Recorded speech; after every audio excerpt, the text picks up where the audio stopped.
जय हिंद प्यारे बच्चों और साथियों।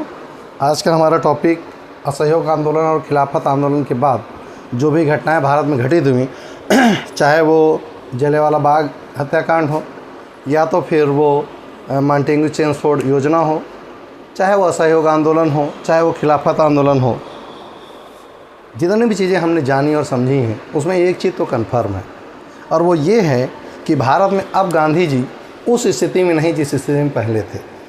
गांधी जी को एक एहसास हुआ कि भारत में अच्छा मौका है। देखिए यहाँ दो चीज़ आएंगी। जलियांवाला बाग हत्याकांड के बाद पूरी दुनिया को ब्रिटिशर्स पर कहने का, बोलने का अधिकार सब मिल गया था। एक नृशंस हत्या भारत में की गई, वो भी सामान्य लोगों की, सामान्य नागरिकों की, जिनका कोई लेना देना नहीं था। भाई मेले में कौन लोग गए थे, किनको ज़रूरत थी वहाँ इकट्ठा होने की? याद करें, मैंने कहा था कुछ छद्म लोग, कुछ छोटे थोड़े से टुकड़े में लोग इकट्ठा थे एक जगह। भाई उनका कोई लेना देना, वो तो केवल ये कह रहे थे डॉक्टर सत्यपाल और डॉक्टर सैफुद्दीन किचलू को किस बिहा पे आपने अरेस्ट किया, और अगर अरेस्ट किया तो उनको छोड़िए। और इस चीज़ का विरोध कर रहे थे ब्रिटिशर्स की, नहीं भैया हम छोड़ेंगे नहीं। तो कुछ कंडीशंस ऐसी क्रिएट हो गई कि उस समय जलियांवाला बाग हत्याकांड हुआ। उसके बाद जो रूपरेखा दुनिया में तय हुई, विश्व में तय हुई, उस रेखा ने एक चीज़ तो महसूस करवा दिया, क्या कि अब गांधी जी का कद बहुत ऊंचा हो गया था। हाँ सुनिएगा। और गांधी जी के आह्वान पर असहयोग आंदोलन छेड़ा गया, और वो असहयोग आंदोलन की रूपरेखा खिलाफत आंदोलन से आई थी, जिसकी कहानी हमने आपको मुस्तफ़ा कमाल पाशा तक से ला के छोड़ा था। उनके द्वारा आता है, अधिग्रहित करते हैं तुर्की को, और जिसे ऑटोमन साम्राज्य आप कह रहे थे, उनको सबको करने के बाद एक चीज़ हो गई कि भारत में खिलाफत आंदोलन, असहयोग आंदोलन तीव्र गति से बढ़ना शुरू हो गया। इतना तेज़ी से बढ़ना शुरू हुआ क्योंकि इसकी पूरी जिम्मेदारी दी गई थी, आपको अच्छे से पता है किसको? यस किसको? हाँ, लाला लाजपत राय को। राइट जवाब। तो जो लोग भी इस समय तक घटनाएं जो हो रही थी उनका कोई लेना देना नहीं था। अब ध्यान सुनिएगा, एक घटना घट जाती है उसी समय, यूँ कहें कि टर्निंग पॉइंट आता है। हर किसी के जीवन में एक टर्निंग पॉइंट आता ही आता है, और वो टर्निंग पॉइंट आया किसके? गांधी जी के जीवन में यह कहें कि उनके राजनीतिक जीवन में। और वो ये था कि गोरखपुर में एक स्थान है चौरी चौरा। उस चौरी चौरा की घटना ने देश का परिदृश्य ही बदल के रख दिया। लोगों के सोचने का ढंग बदल गया। जिन गांधी जी को भगवान के रूप में एक्सेप्ट करना शुरू कर दिया, उन गांधी के बारे में दृष्टिकोण बदल गया। आखिर क्या हुआ वहाँ? ऐसा कौन से तार्किक अतार्किक घटनाएं घटित हुई जिनकी वजह से ऐसा हुआ?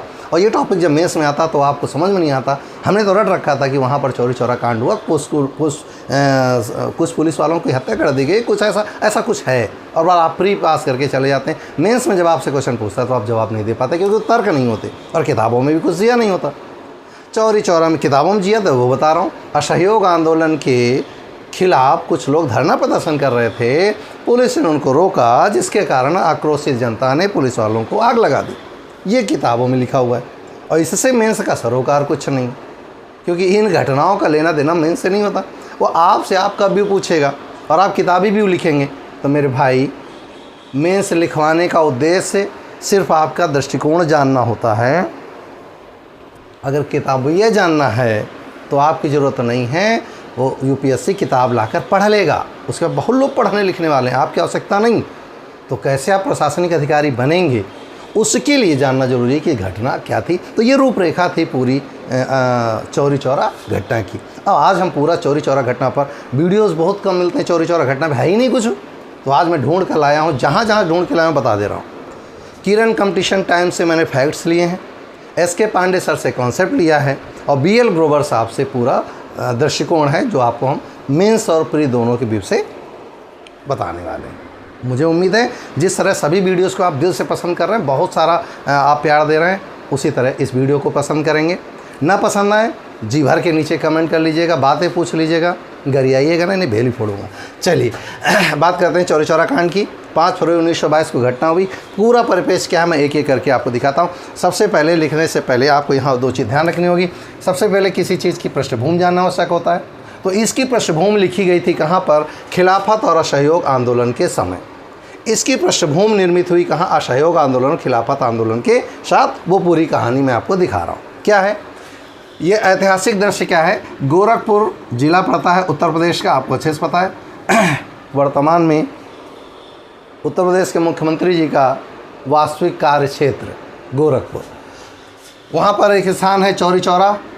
अगर जो लोग उत्तर प्रदेश से बिलोंग करते हैं, जो बियॉन्ड यूपी हैं, उनके बारे में तो उनके लिए जीएस का हो जाएगा। कानपुर से एक ट्रेन चलती है जो सीधा गोरखपुर जाती है, उस ट्रेन का नाम चौरी चौरा है। इसलिए कहीं किताबों में चौरा चौरी लिखा हो तो ये रॉन्ग है, ध्यान रखिएगा। तो वास्तविक शब्द है चौरी चौरा। तो चौरी चौरा एक स्थान है कहाँ? गोरखपुर में। वहाँ पर जो घटना हुई, उस घटना ने पूरा राष्ट्रीय परिदृश्य बदल दिया। अंतर्राष्ट्रीय तो अभी नहीं कह सकते, लेकिन राष्ट्रीय परिदृश्य तो पक्का बदल गया। चलें अपनी कहानी पे आ जाएं, बहुत मज़ा आने वाला है। कहानी क्या ज़रा देखिए। चौरी चौरा नामक स्थान पर कुछ लोग जो असहयोग आंदोलन और खिलाफत आंदोलन दोनों गहराओं में, अब क्यों कहेंगे? क्योंकि सुनिए, खिलाफत आंदोलन वाले जो लोग थे वो बढ़ी हुई मांस की कीमतों, 2 फरवरी का दिन है, 2 फरवरी 1922, ठंडी का समय है। और आपको अच्छे से पता है ठंडियों में मांस खूब खपता है। हाँ, गर्मियों में आदमी डरता है ना, तो ठंडियों में खूब मांस खपता है। तो ब्रिटिशर्स ने क्या किया था?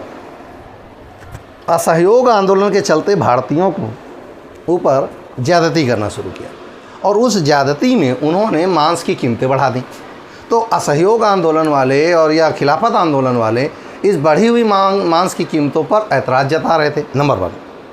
नंबर 2, शराब की दुकानें जिस प्रकार एक अड्डा बन गई थी, किस चीज़ का? व्यभिचार का, भ्रष्टाचार का, यूँ कहें कि व्यसन का, उनको बंद करना था। क्योंकि उसकी जो रेवेन्यू थी वो ब्रिटिशर्स को मिलती थी, और एक अच्छी रेवेन्यू उनके पास जा रही थी, तो शराब की दुकानें बंद करानी थी। दूसरा, जो ब्रिटिशर्स वहाँ अवैध वसूलियाँ करते थे जनता से, उसका भी विरोध करना था, क्योंकि असहयोग करना था यार। तो असहयोग में तो मैंने आपसे कहा था, या तो स्वराज, स्वदेशी, बहिष्कार और राष्ट्रीय शिक्षा नीति, ये मैंने आपसे कहा था। तो यहाँ पर सब चीज़ों का बहिष्कार करना था। ना उनके शैक्षिक संस्थान चाहिए, ना उनका न्यायालय चाहिए, ना उनको रेवेन्यू देना है, ना उनका नमक खाना है, ना उनके कपड़े पहनने, ना कुछ भी उनका नहीं करना। तो ये बहिष्कार में करने के लिए रोड पे आना पड़ेगा ना। ऐसा तो नहीं घर के अंदर लेट के बहिष्कार बहिष्कार बहिष्कार, नहीं होगा ना। तो कुछ लोग जो बाहर आए थे बहिष्कार करने के लिए, यूँ कहें कि असहयोग और खिलाफत आंदोलन का समर्थन करने के लिए, तो वो लोग शांतिपूर्वक अभी तक प्रदर्शन कर रहे थे कि हमारी मांगे माने, हम नहीं मानते आपकी चीज़ें। कौन से? मद्य निषेध, हम शराब की दुकानें बंद करो, कपड़े की मिलें बंद करो, हम स्कूल कॉलेज बंद करो। इन सब का विरोध कर रहे थे वहाँ के नवयुवक लड़के। ध्यान से सुन लीजिएगा। उन नवयुवकों ने पुलिस, जब वो पुलिस थाने के सामने से गुजर रहे थे, तो पुलिस वालों ने उनको रोक दिया, और ये कह के रोक दिया कि आप मार्शल लागू है। मार्शल लॉ माने आज का धारा 144, और आप रोड पे प्रदर्शन नहीं कर सकते।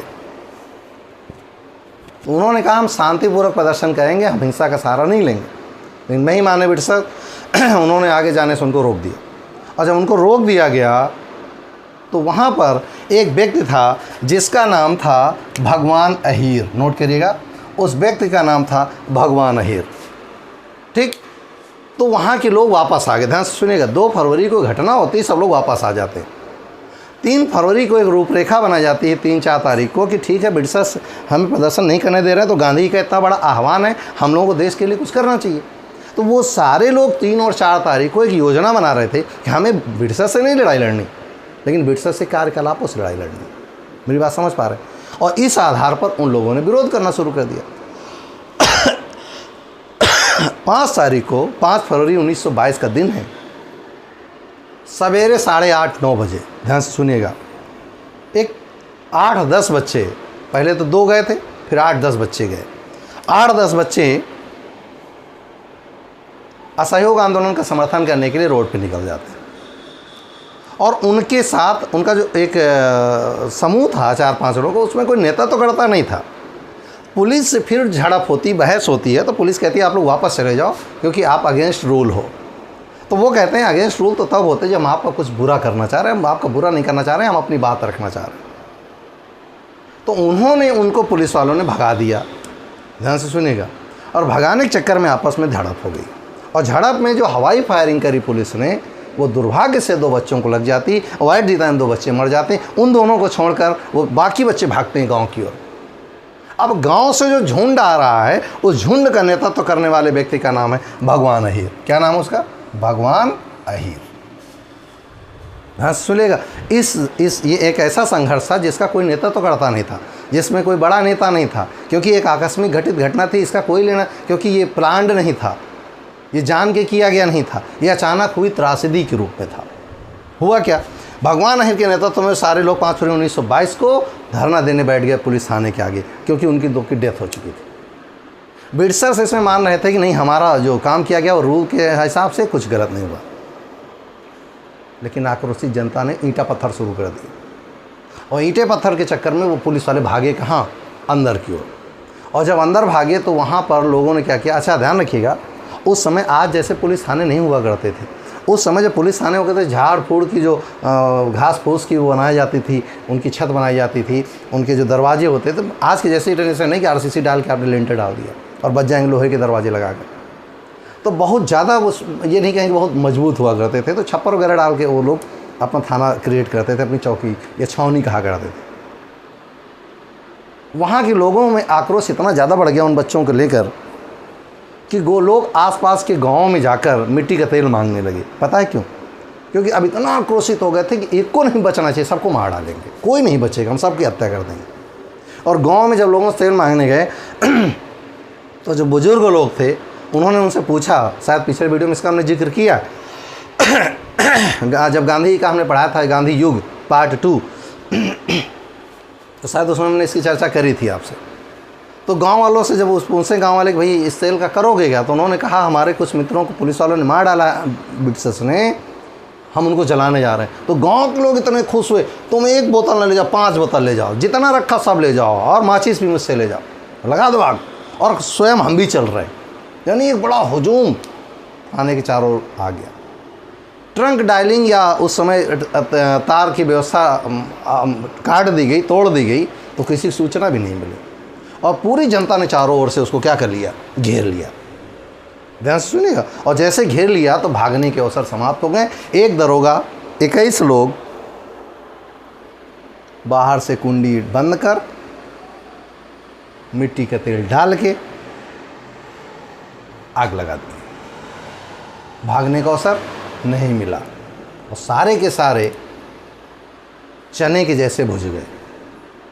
अगर हम देशभक्ति के रूप में देखें तो सलूट उन लोगों को जिन लोगों ने इस घटना को अंजाम दिया। इसलिए नहीं कि उन्होंने गलत किया, इसलिए उन्होंने गलत किया इसलिए हमने किया। और ध्यान रखिएगा, आप बहुत ज़्यादा झुकेंगे तो लोग आपको सीढ़ी बनाकर आपके ऊपर चढ़ना शुरू कर देंगे। ब्रिटिशर साथ ही था, तो लोगों को कुछ न कुछ उनको जवाब देना था ना, तो उन्होंने अपना आक्रोश व्यक्त किया और 22 लोगों को जिंदा। मानवता के आधार पर कहेंगे तो ये उचित नहीं था, लेकिन अगर देशभक्ति के आधार पर कहेंगे तो बिल्कुल उचित था। क्यों उचित था? जब आप हमारे घर में आग लगा के 1000 लोगों को मार रहे हो और हम आपसे रिक्वेस्ट कर रहे हैं, अनुनय भी नहीं कर रहे हैं, और आप हमारी नहीं सुन रहे हो, ध्यान रखिएगा, जीवन अगर बचाना है तो दूसरे के जीवन भी आपको छोड़ना होगा या उसको मुक्त करना होगा। और ब्रिटिशर्स ने ये नहीं किया था, तो एक आकस्मिक हुई ये घटना थी और घटित हो गई। ठीक है, वो लोग मर गए, कोई दिक्कत नहीं, हो गया, त्रासदी खत्म हो गई, सब अपने घर वापस हो चुके हैं, वो जल भून चुके हैं। ब्रिटिशर्स आक्रोशित हैं, बहुत आक्रोशित हैं। गांधी जी भी आक्रोशित हैं। गांधी जी इस समय कहाँ हैं? बारदोली में, और बारदोली में ही उनको इस घटना के बारे में जानकारी मिलती है। और 5 फरवरी को घटना होती है। 12 फरवरी को एक बैठक होती है बारदोली में, इसे बारदोली कांग्रेस बैठक कहते हैं।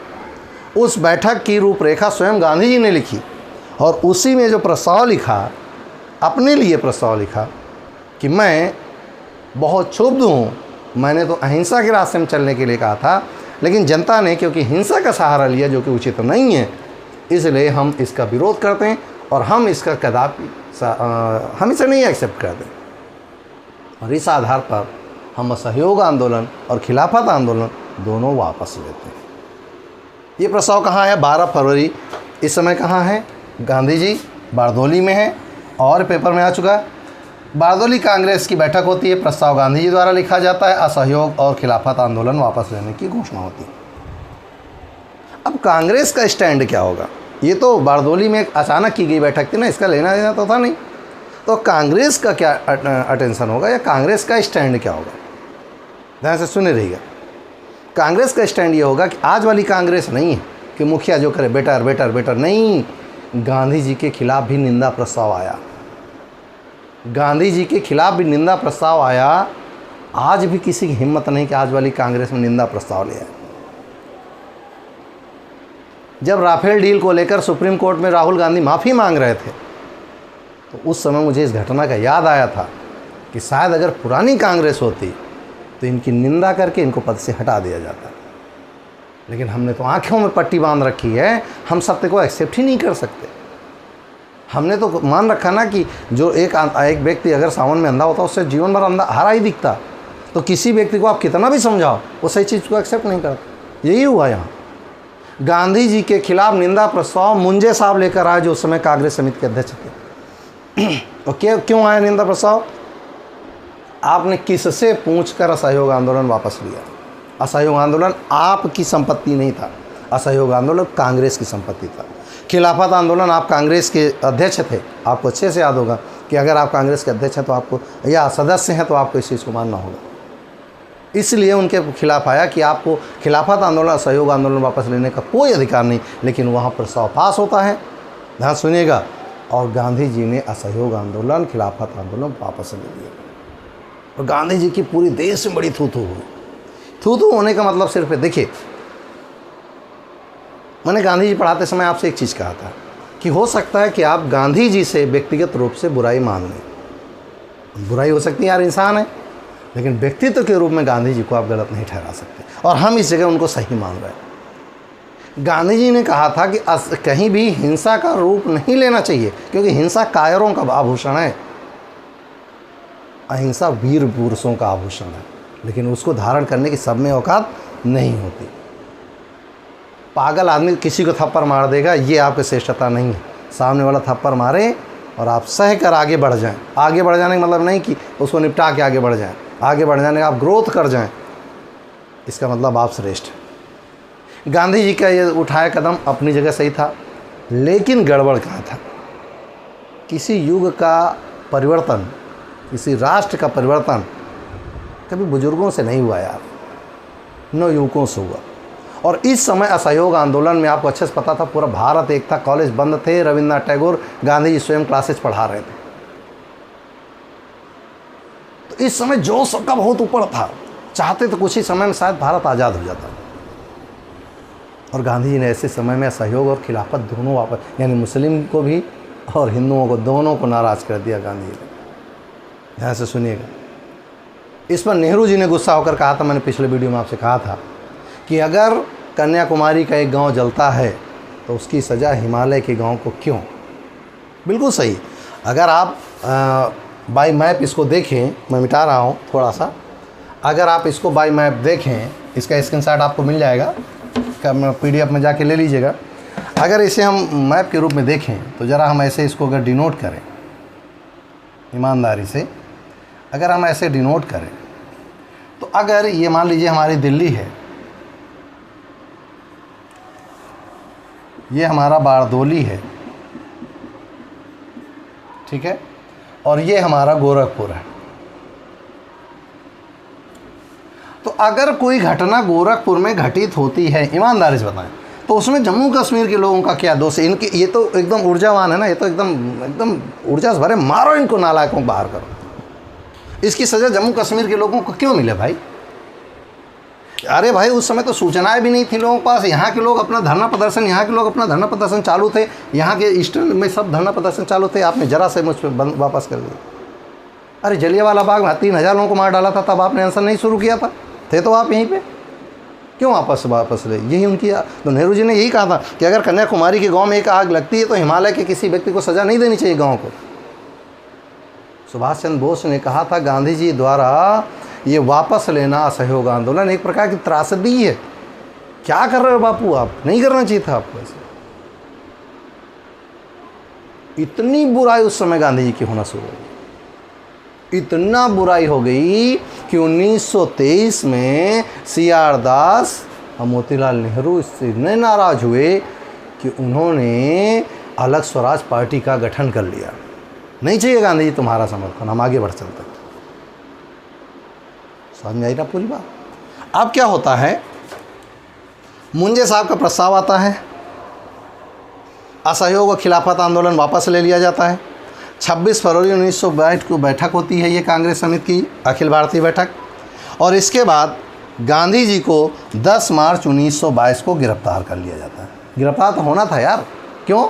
आप ही के नेतृत्व में पूरे भारत में हो रहा था। देखिए ध्यान रखिएगा, सेना पे कुछ नहीं होता हवा था, होता मुखिया पे ही है। तो सारा बीते किस पे? गांधी जी पे। गांधी जी को 10 मार्च 1922 को गिरफ्तार किया जाता है और 6 वर्ष के लिए जेल में भेजा जाता है। 6 वर्ष में। आप कह रहे थे ना गांधी जी ने हमारे लिए क्या किया, आप एक दिन जेल में नहीं रह सकते, वो ब्रिटिशर्स की जेल में, और आपकी बुरी हालत कर देंगे, आप बाहर आने लायक नहीं बचोगे।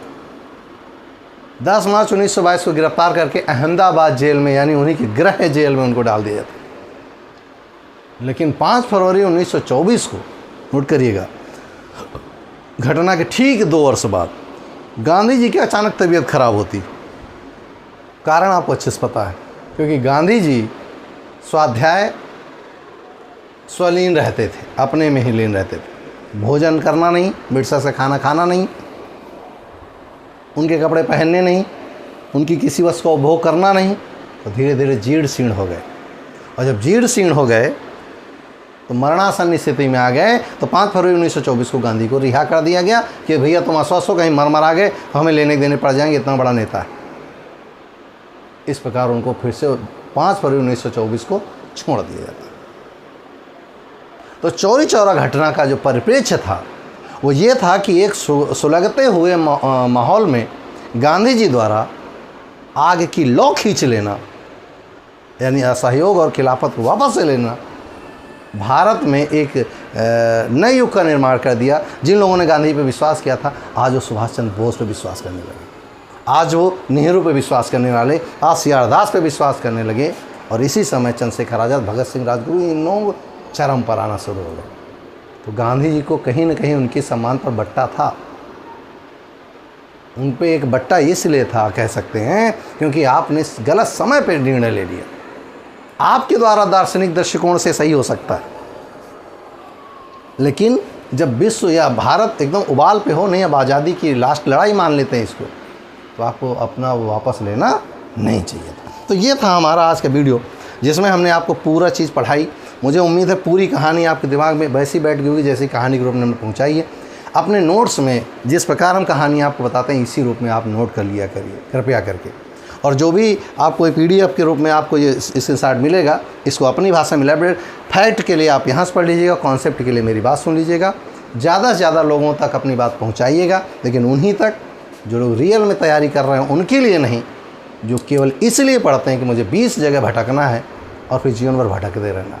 मेरे साथ भले 100 लोग, 200 लोग, 400 लोग, जो भी आप पढ़ रहे हैं, मैं उतने में सेटिस्फाई रहता हूँ कि अगर हर बैच में 10, 20, 50 निकल जाते हैं तो मेरा काम हो जाता है। बाकी तो वैसे भी आपको अच्छे से पता है कि बाकी को इस दुनिया में 95% लोग यहाँ से काम करते हैं और 5% लोग दिमाग से काम करते हैं। अब आपको डिसाइड करना है कि यहाँ से काम करना है या यहाँ से काम करना है। मेरा उद्देश्य है आपको यहाँ से काम करने लायक बनाना, लेकिन आपने अगर उद्देश्य बना रखना है कि हमें यहाँ से काम करना है, चॉइस इज़ योर्स।